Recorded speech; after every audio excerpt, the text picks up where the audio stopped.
This is the Morning Drive Podcast from Double T 97.3, presented by Cantex Roofing and Construction. I'm Mike Hebert, owner of Cantex Roofing and Construction. Every day is game day, and we'll get it right when it comes to your roofing, construction, windows, and mirrors. Call Cantex Roofing and Construction today. Together, we are one serving you. Here's something I didn't know that I learned yesterday or over the weekend. So Fred Smith, who founded FedEx, he passed away over the weekend. His son is Arthur Smith, the former head coach of the Atlanta Falcons, who's now the offensive coordinator for the Pittsburgh Steelers. Okay. So, it's not, I didn't put those two and two together until I saw and read a news story on him.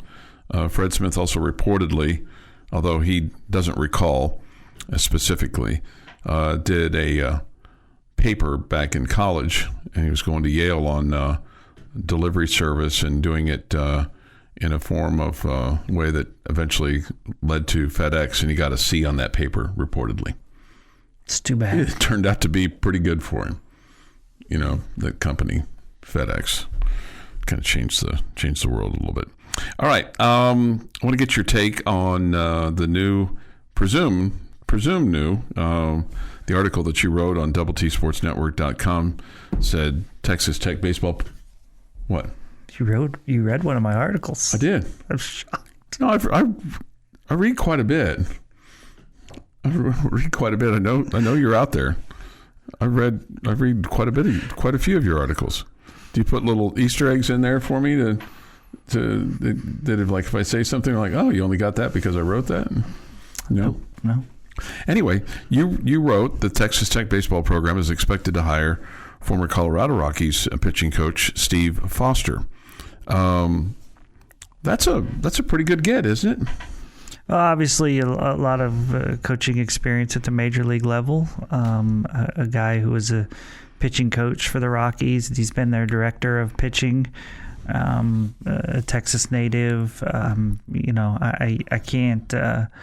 We didn't know which way the Red Raiders would go here, whether they would have to go after another, college pitching coach, or if they would go after somebody who's played or pitched and coached at the major league level. But yeah, I think this is it will be interesting to see how it works out, right? But I think this is really an interesting get for the Red Raiders here, and I think one that fans should be excited about. Chad Bettis worked under him at Colorado. In fact, he was on Thetford Nashby on Saturday, and he spoke very highly of Steve Foster and his kind of extended roots in the state of Texas and his experiences with him. So sounded like he had a good working relationship That's with good him. To hear. Yeah. Let me ask you this, because do you feel like it was a technique thing for the Red Raider pitchers, or do you feel like it was more of a going out and acquiring talent aspect of things? Because it sure feels like, if I'm just kind of looking at it from 30,000 feet, like, man, you've had a number of guys over the last 10 years under the Tadlock administration that have excelled in Major League Baseball, and their development was here. So it's not like you were terrible, right? No, I mean, that's fair. You've not been very good the last few years, but that goes back to, the era of NIL really becoming a huge part of baseball, and the Red Raider baseball program falling behind in that regard. So I don't think you've been as talented in recent years as you were, previously in the, 2020 and belows. Yeah. So I feel like, I do think there's probably some technique stuff. I do feel like there's some talent stuff. I think it was probably a combination of all of those things. Yeah, and then there's also a budget component too that by hook or by crook, you're not able to spend as much on some guys as other teams. I mean, you look at what, just as an example, at the SEC and how they're dominating the College World Series right now. The win by LSU was the 8th straight by an SEC team. Certainly like to see that change. You sure would. You'd like to see that change. All right, the other baseball news from the weekend is that Tyler Boudreau has entered the transfer portal. Is he the biggest of the ones that have entered in your mind? Yeah, you used the term big earlier today when you were kind of previewing, lose a big player in the portal. This is where it's hard for me. I don't want to downplay anybody, but I mean, it's a pitcher who had a 6.65 ERA and he won one game for you last year. He probably deserved to win a couple others where he pitched well and he didn't get some run support. But unfortunately, when you have the kind of season that you have, and I think everybody who has half a brain realized that the pitching was the biggest problem, you feel like, hey, we want to upgrade in every possible way and area that we can. Now, whether this was Tyler Boudreau deciding, hey, I want to go elsewhere, or this was the Texas Tech baseball program suggesting to him, hey, we feel like we're going to out-recruit you, I don't know. I don't have any idea. I wasn't wishing for Tyler to be gone. Again, I thought at times he pitched really well for you. He was just really inconsistent. Really inconsistent.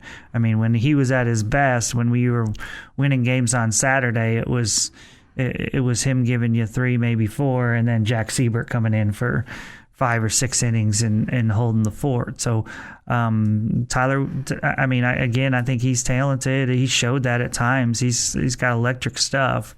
Just the consistency wasn't there. But you could say the same thing for the other 2 weekend starters as well. Their numbers were a little bit better than Boudreau's, but not exceptionally better than Boudreau's. So I hate to be so heartless about it. I mean, but it's a pitcher that started 10 games for you and won 1 and had a 6.65 ERA. I don't think that's a slot that you're feeling like we can't come back from. I got you. And if you're not out recruiting that, it feels like it's going to be a rough 2026, just like it was 2025. Yeah, you got bigger problems if you can't. You got the same problems. Yeah, you got the same problems. Yeah.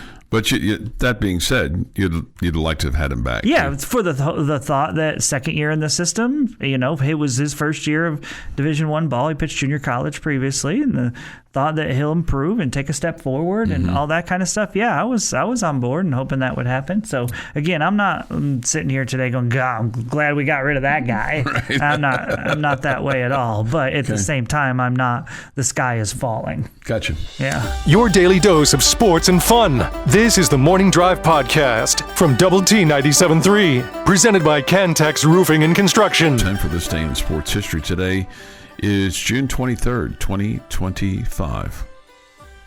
Here's Jeff McGuire. Good day for pitchers, for the record. Okay. I don't know if that translates to today and tonight's festivities with the Rangers, but on this day, 1917, Ernie Shore enters the game after Boston Red Sox pitcher Babe Ruth is ejected for throwing a punch at an umpire. Babe Ruth had retired the first batter. Well, he's tossed. Shore comes in, retires all 26 batters he faces in a 4-0 Washington Senators win over the Senators, a combined no-hitter.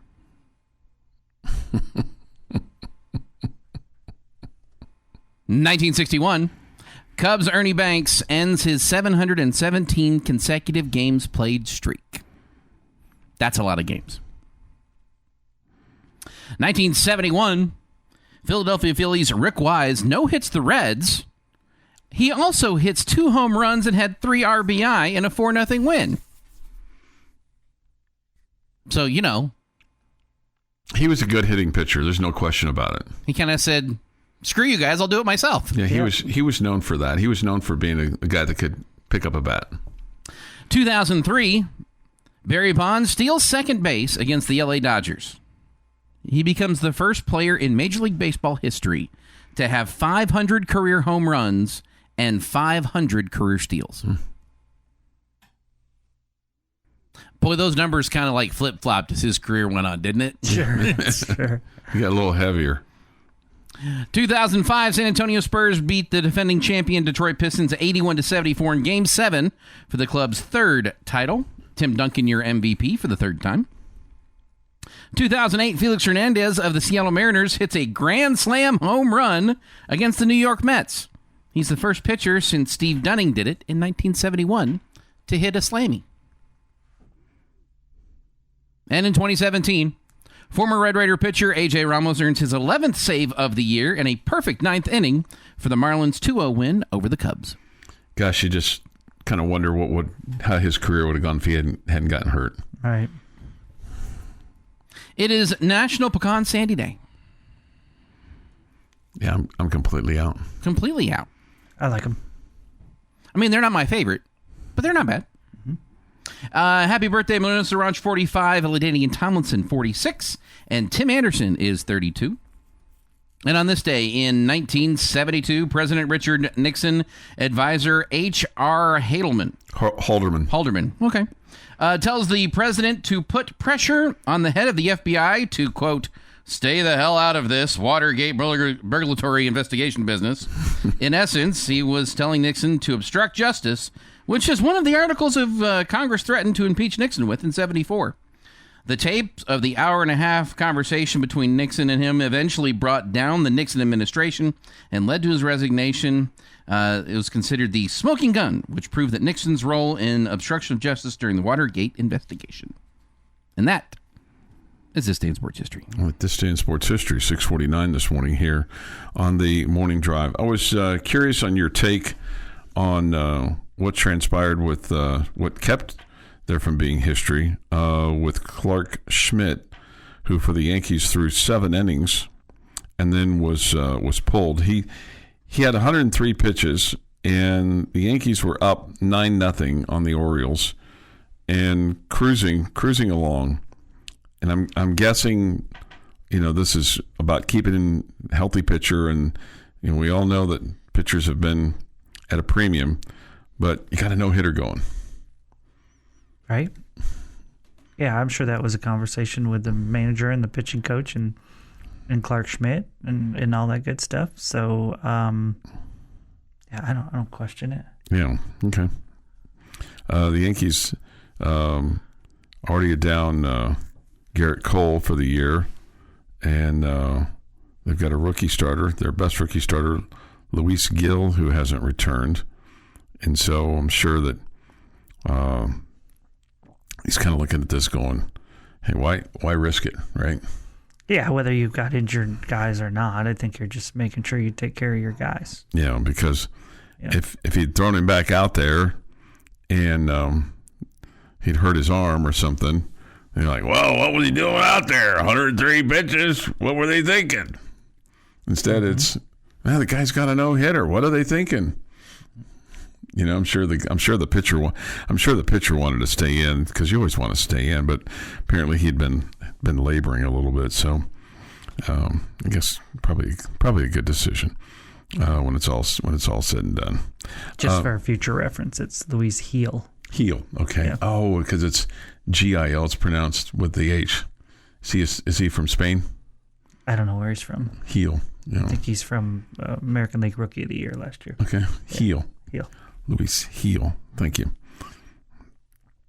Well, Luis Gil, H.R. Halderman. Yeah, it's a tough one. I mean, it's a tough one. I wouldn't have known that if I hadn't watched him pitch a bunch. Yeah. What about, did you see this Cole, on? It's Cole. You had that one right. Garrett Cole, you had that one right. You nailed it. Yeah, I nailed that. Batting 500, so that's pretty good. Yeah, well, that's pretty good for me. Yeah, if I saw Gil, I wouldn't say heel. Yeah. Which is why the Lady Raider point guard from Spain, her name it's spelled Gemma. It's pronounced Hema, okay? But she's going to go by Jims because she's had her name mispronounced so much, and it's not that she's worried about her name being mispronounced. It's just when you say Gemma in Spain, it means egg roll, as opposed to her name is Hema. So it should just be Jims. Jims? Jims. Like Jims. Jims. Well, Jims, or I don't know how it's spelled, if it's Gems or Gyms, or it's just Jims. Gems. Yeah, Gems, not Jim. Yeah, Jims. E, not I. Okay. Yeah, Jims. That makes more sense. Jims. Yeah. Well, let's hope she's a gem. I hope so. Yeah. Mm-hmm. Like a diamond in the rough, even. Somebody says your guess was Spain. Yeah, that's because just my recent interaction with Hema. Not to be confused with Jimma, right? Jims. How about Jacob Mizorowski? He started off perfect for 6 innings, and no starter in the modern era had ever given up no hits in each of their first 11 innings in the majors. Oh. It's pretty special. This is our guy who can't remember whether he's got a no-hitter or not. I guess so. Yes, it's him. Yeah, same guy. Yeah. He's 23 years old. He gave up nothing until the 7th inning. He conceded a walk to Byron Buxton. This is on Friday. Do you know if it was a walk or a hit? I don't know. That ended his streak of no-hit innings at 11, more than any other starter has managed to begin their career since modern baseball began Jamie, in 1900. I don't know that. Impressive. Yeah, I don't know that 6'7". that's fair, man. We always tell these guys they've got to have a short memory when it comes to things going in a baseball game. They've got to focus on the now, and that's all this kid is doing, is focusing on the right now. It's in one ear, out the other immediately. Doesn't worry about anything. That's good. That's good. It's the right attitude to have. I wonder Worry about getting the next hitter. I don't know how that guy got over there at first. I'm just worried about this next guy. I do worry if he remembers 6'7". his own phone number, though. Yeah. 6'7". I mean, that's a tall glass of water there. He is. I mean, you kind of lean over and just kind of toss it over the plate. I think there's a lot of big league pitchers now who are, in that height range. Yeah. Pitchers, I mean, big guys. Yeah, right. Your daily dose of sports and fun. This is the Morning Drive Podcast from Double T 97.3, presented by Cantex Roofing and Construction. Thoughts, comments, Yates Flooring Center chat line. Go to doublet973.com for that. Robert points out that David Cone once threw 146 pitches in a game for the Mets. And Jamie countered that with the starting pitcher for LSU throwing 130 on Saturday. He seemed kind of effortless on Saturday. Yeah, he's headed straight for the number 1 pick in the draft, so he's a good one. Yeah, and he had a number of innings where it felt like that they were, I guess, if you see a pitch that you like, hit it, swing at it quickly. But there were a number of innings there in the late stages of that game where it felt like, well, that went quick for Coastal Carolina. handful of pitches, Let's see. This from the Yates Flooring Center chat line. Chuck, I love how much time you spend in the what used to be world. Don't ever change. That from Centex Hank. No, I probably could change some of that. Probably be better if I change some of that. It's funny that you focus so much on baseball playing crossover games between leagues, but every other major sport plays crossover game amongst everyone and then has it split for the playoffs. Yeah, you're right about that. Yeah, you're right about that. I seem to be bothered more by baseball than other sports, particularly the NFL. Chuck is just a huge fan of Angels in the outfield. And if you don't have an AL umpire hat, you can't have Al the Angel. That's Chuck's issue. And I get it. I totally understand because I want to believe there's angels in the outfield too. Okay. Al the Angel, huh? Al the Angel. When Major League Baseball expands 2 more teams, making it 30 teams, radical realignment is coming. The American League and National League will disappear. It will be aligned more along Eastern and Western conferences. That from Robert. God, I hope you're wrong. I hope you're wrong, Robert. All right. A couple articles on DoubleTSportsNetwork.com that aren't baseball related. These are basketball related. I'm going to start with this one written by Choice Woodman. And when I saw this headline, I went, oh, that's pretty good. And then when I saw the odds, I'm like, I don't know. The headline is Texas Tech basketball has the 10th best odds to win the national championship next season. And the odds are 20-1. And you're tied for 10th in that list with Louisville and BYU, which I consider BYU a real threat. I don't know enough about Louisville to say that they're this big threat, but I mean, they certainly are a basketball. I don't think they're a blue blood, but they're a basketball power. Yeah, they're a really good program. They've been a good program over the years.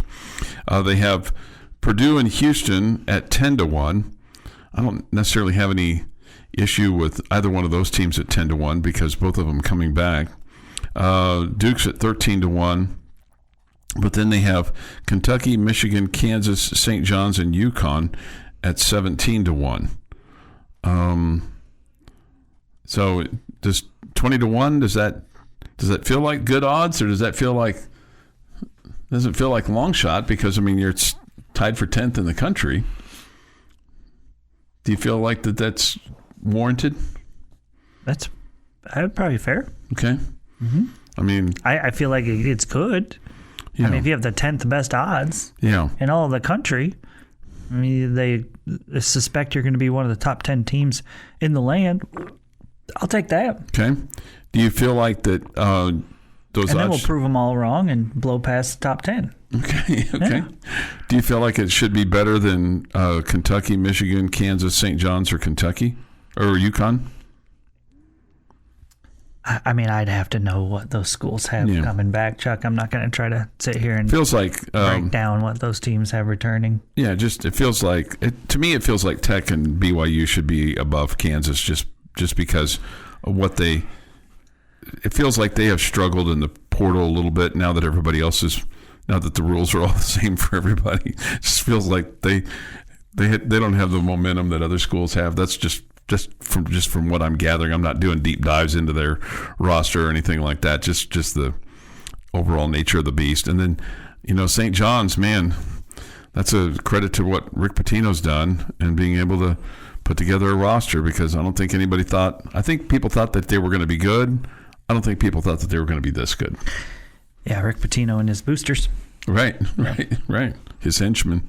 I wonder if he just cobbles up the same guys that were with him at... Is it fair for us to sit here and say that? I mean, do we call the boosters at Texas Tech henchmen? No, but... Well, then why are we calling it for Rick Pitino? Well, because before they were probably henchmen, but now that it's legal, they're legal henchmen. Before they were illegal henchmen. Again, we don't call our people legal henchmen. We call them our boosters. We call them our supporters. We all... benefactors. Okay. Well, a benefactor is somebody that contributes to the cause. I thought my benefactors would be my children. Yeah, you're probably right from those Globe Life commercials. Yeah. Who's your benefactor? Your children. Yeah. No, you're probably right. Oh, but they could be a Chuck's benefactor. Right. They could be a person who gives money or others help to a person or cause. A person who gives money to others to help a person or cause. A benefactor. I don't know why it's your beneficiary. Is what the beneficiary. That's what it is. That's what Pudge Rodriguez is. Chuck was. I was like, no, I think Chuck is right on this one. Your beneficiary. But the Texas Tech people are benefactors. Yeah. The St. John's people are henchmen. Yes. Okay, just wanted to get that clear. Yeah, that's exactly how it works, Jimmy. That's exactly. We're doing the same exact thing, but they're henchmen there. Well, because he brought them from Providence and Kentucky and Louisville and the now, mob, and now to St. John's. Yeah, they're gonna make you an offer they can't refuse. Yeah. Sit down and have some spaghetti, and it'll all be good. Another article at doubleTSportsNetwork.com. We'll get into this a little bit more. Is Jeff's article on days that changed Texas Tech forever, and he cites March 23rd, 2018, Texas Tech making it to the Elite Eight as the day that changed our expectations for men's basketball. Did your expectation for men's basketball change that day, or did it change before that day? Well, I mean, I think once you reach a certain point, you kind of get to a certain level, I should say. You get to the point where you're expecting that more. Mm-hmm. Yeah, so, I mean, I get your point in that when you put together a great roster and you saw how good you could be and you won a Big 12 championship and all those things, you're thinking, yeah, man, we can do this. We can do more of this. But I think if you're just picking one singular date in that whole run, I think you're going where Jeff went, and you made it to a Final Four. See, for me, my true expectations for basketball changed the day they hired Bob Knight, because it's like, oh, okay, we are in it to win it. Because when he came here and he didn't take you to where you wanted to go, and I think that at the end of the day you fell short of the expectation, and then you just really kind of fell off the earth until Chris Beard came here. And I think you heard what he said, but then when you got to that Elite Eight and like, okay, well, maybe we can do this. Because he said at his press conference, I'm here to go to the Final Four. I'm here to play on Monday night. And we all went, okay, well, that's great for the press conference. But then when they actually did it. Right, and that's kind of the point of where I went with the article. Yeah. You know, Texas Tech had history in the Sweet 16 before. That was not unheralded territory. That was a really good season when you got that far. If you were to offer Red Raider basketball fans now a Sweet 16 berth right now, I don't know that they're taking it. Oh, no, you're not taking it. And that's why that Elite Eight run changed it, because that was when it's not enough anymore. Mm-hmm. Now we want to play on Monday night. Now we want to make the Final Four. Now we're going to roll the dice and see how it goes as a fan base. That's why I picked that. That's why that day got picked. Yeah. No, I think it's a good day. Okay, we'll take your reaction to that. Jamie's question of the day is next at 7:30. The Morning Drive podcast from Double T 97.3 is presented by Cantex Roofing and Construction. Jamie's question of the day on Double T 97.3 is brought to you by Connecticut of West Texas. All right, so I read an article on Sports Illustrated recently that ranked the Big 12's quarterbacks. And this was by far the best that our quarterback, Baron Morton, has been ranked as a truly Lubbock field to the top, with Sawyer Robertson at number 1 and Baron Morton at number 2, by the way, in case you were wondering. I was wondering. Yeah. Okay. So that's good news. Mm-hmm. So I want to ask you today, which position group for the Red Raiders, when we're ranking in the Big 12, do you think should rank the highest? And which one do you think should rank the lowest?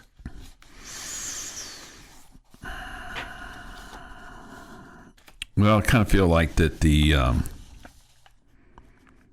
defensive line should rank the highest right now based on the speculation of how good you're supposed to be and the money that you've invested there. Just because it's something that was obviously hasn't been just great. And in terms of the position group that ranks the lowest, I might flip it around and go, until they show me that they can block and open up holes, I'm going to say the offensive line. Okay. Highest, and this is results on field in uniform. Okay. Is where I'm basing this on. And the defensive line is much improved, but we don't know where it is. Mm-hmm. I mean, we think we know. To Chuck's point, we think we know. Your linebackers is what I would rate as your highest group. The amount of respect I have for that entire room is really, really high. Lowest, I mean, and kind of talking out of both sides of my mouth, your defensive back should be improved this year. Your offensive line should be improved, but we'll see how that goes.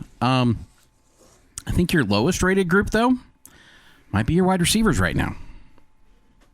Just because you're still trying to figure some things out, and you were a running first team last year. That's going to move your numbers down from, even if they're very, very talented, you turned around and hand the ball off a lot last year. We expected you to be throwing the ball more this year, but your offense was give the ball to Taj. That's going to move your wide receivers down. Okay, I'm with Chuck. I mean, as far as the defensive line goes, just what you've brought in, combined with a couple of the guys that you have coming back, but it feels like you took the top two pass rushers in the portal and got 3 really highly rated defensive linemen, interior linemen. There's talk that this could be the highest ranked defensive line in the country. Okay, the fact that you're in the conversation leads me to believe that should be ranked the highest for the Red Raiders. Yeah. Okay, I don't know why. I guess I know you've brought in a lot there, just so I'm giving a lot of credit to the defensive line, but I'm not giving the same credit right yet to the defensive backfield. I'm just really nervous about that defensive backfield. And with so many question marks there, again, you brought in some really good guys. I don't quite know why I'm not giving them the benefit of the doubt that I am giving the defensive line. But that's the area where I feel like should be ranked the lowest. And frankly, though, if the defensive line's doing its job and putting pressure on the quarterback, that should make the defensive backs better even without the improvements. Correct. Yeah. So. Yeah, covering for 5 seconds is a whole lot easier than covering for 9. Yes. Makes a big difference. No doubt about it. No doubt about it. Now, if your defensive backs could have covered for 7 last year instead of 9, I wonder how much different your pass defense would have been, because I don't feel like they could have done that very well either. So it was a give and take. Mm-hmm. Well, but the inability to do that just led to too many explosive plays and too many conversions on third down that allowed drives to get extended. So, which led to some losses. We get this. I'll take this as fact, I guess. The stats for college football 26 leaked, and the linebackers were the forte, along with David Bailey. The running back were the lowest position group. I'm interested to see how accurate those numbers are. Yeah. I don't think your running back room, I mean, obviously you don't have the lead dog like you had last year, but I think I like the overall talent more than what you had last year, if that makes sense. Like, as a group, I think they're better. Individually, obviously, Taj was better last year. Yeah, I think you could be really good at the running back position again this year. I feel better about your backups. I still feel really good about your starter. So I feel as a group they could be ranked higher than last year. I wonder if we should have said special teams is the lowest ranked group. It crossed my mind. Especially kicker, given would have, except that we got that combo punter kicker guy. Oh yeah, so that cranked us up a ton. Yeah, it took us from like a D- to a low A. Yeah. Okay. Yeah. Okay. Was that guy that we'll never see it? What's his name? I can't remember. Yeah, you don't need to. We'll never see him or hear from him again. the kicker punter combo. Yeah. You hope that you don't, right? You hope that you don't, but you never know. It's possible. You never know. He's got an extra chance to be heard from, right? Because he plays 2 positions. Right. Mm-hmm. Right. That's exactly right, Jamie. 7:40 this morning here on the morning drive. We get this, my season hunch 10-2, but the 2 will be in conference, so we'll miss out on Arlington. Good season, but heartbreaking with a spot in the college football playoffs slipping away. Man, at 7-2, maybe you're in a tie and you lose out on the tiebreaker, but kind of feel like 7-2 would be good enough to maybe at least be in the conversation for the number 2 spot. Be good enough, maybe. Yes, I agree. It will be good enough, maybe. And good enough, maybe not. Good enough, maybe not. Yeah, it could get you in. It could not get you in. You just don't know. It's talking all the way around the tree, isn't it? Yes. The Morning Drive podcast from Double T 97.3 is presented by Cantex Roofing and Construction. That's normal. That's been the case. Tickets to game, you walk in, your ID gets you in. Okay. Well, apparently it's a lottery at South Carolina. There's no guarantee. But $172 athletics fee. Because of the new revenue sharing, South Carolina has added $300 to that. Oh, goodness. So it will now be $472. 8:16 this morning here on the Morning Drive. So I was doing a little quick research. If I've done this correct, Jamie, students at Texas Tech can have that athletic fee waived. Grad students have had their athletic fee waived. It's capped at $61.20 per semester. Yeah. So $132. If I'm looking at it from what I've seen correct. Now, this is what you use to swipe your ID to get into so they're not holding you hostage like apparently at South Carolina. At South Carolina, it sounds like they're... You can choose not to? You can choose... You can choose nothing? I think you can distance education students or students that have had their athletic fee waived and wish to add the fee can complete the elect to pay application online under the student business services. My guess, I don't know enough here to say that you can get it waived. It looks to me like you can get it waived. Okay. It looks to me like you can, but the bottom line is it's $132. It's $15.30 per semester credit hour, capped at $61.20 per term. Okay. So here's my take on this. I think we understand that as a student, every fee that you pay doesn't necessarily help you. Okay? I get it. It's not, unfortunately, not always all about you. Okay? Right. But I mean, like every dollar you spend is not going, it just like we pay taxes. You may pay taxes that goes to the schools, and you don't have any kids in school. Right, but you live in that school district. You live in that school district. Okay, so it's part of being a good citizen, right? Right, being part of the community. Right, part of the community. Right, that's a better way to say it. Okay, so I'm not sitting here today just outraged that normal students, who some people are really weird. And they go to college and they don't go to sporting events. I mean, like, what are you doing? Okay, but that's their They don't listen to us, so we can say that. Right. I'm not offending anybody who's listening. Right? That like my father-in-law would tell you, he went to Wisconsin. He never saw a football game. Like, what did you do? What did you do? Right. It's like, what did you do? He would say, I studied, Jamie. I did my homework. I studied. I got ready for class on Monday. Wow. Saturday at 2? During the fall? What? It's like those people going into the library. What are you doing going into the library Saturday afternoon? Yeah. Okay, but so I am no different than many, many, many, many students of every generation. Okay?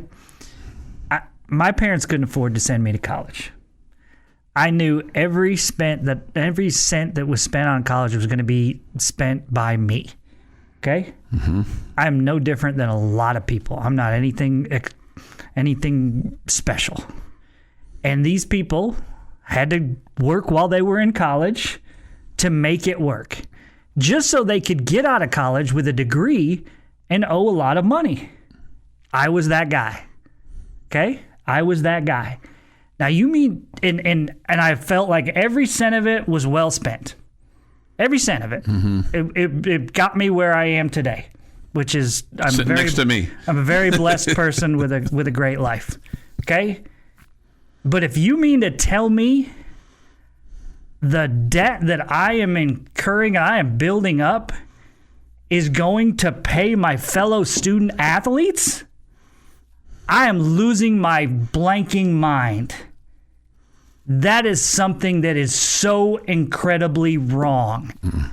And if South Carolina does this, that is ludicrous. Those people should riot. You mean to tell me those kids there, and I'm from a generation where going to college was actually somewhat affordable. These kids now that get out of college who are taking out student loans, I mean, they are putting themselves in a big hole to come out of. And I don't care if you're saying to yourself, it's only an extra $1,200 for 4 years of college. I don't care. It's the principle, too. They should not have to pay one single red cent. So Johnny over there can get his $1.5 million to play left tackle for us? Are you freaking kidding me? Or Sophia on the basketball team or softball team or whatever. Wherever, yeah. This is so incredibly wrong. I mean, of all the dumb things that our government has in the higher education of the country, somebody needs to step in and do something about this. Is there no sense of doing the right thing here? This is not right. It's not fair. No, it's not. It is not right. Those students should not have to pay for their fellow students to get pay-for-play money. It should not happen. Somebody says they're receiving a benefit in terms of tickets. Correct. Yes, but they've inflated the tickets is what they've done. They've added $300 just because they're trying to make up for the deficit in their athletic department, which every athletic department in the country now has if you've chosen to give away the full $20.5 million that you can for your quote salary cap, then you have a deficit of $20.5 million that you're trying to fundraise and overcome, and passing that fee on to the students is just wrong. And South Carolina will find ways to cover this up. Like to say, well, that's not what it's going for. It's not going to pay the student athletes. Yeah. It's going for facilities. It's going for the student athlete or the student experience at the game. They'll come up with all these different terms.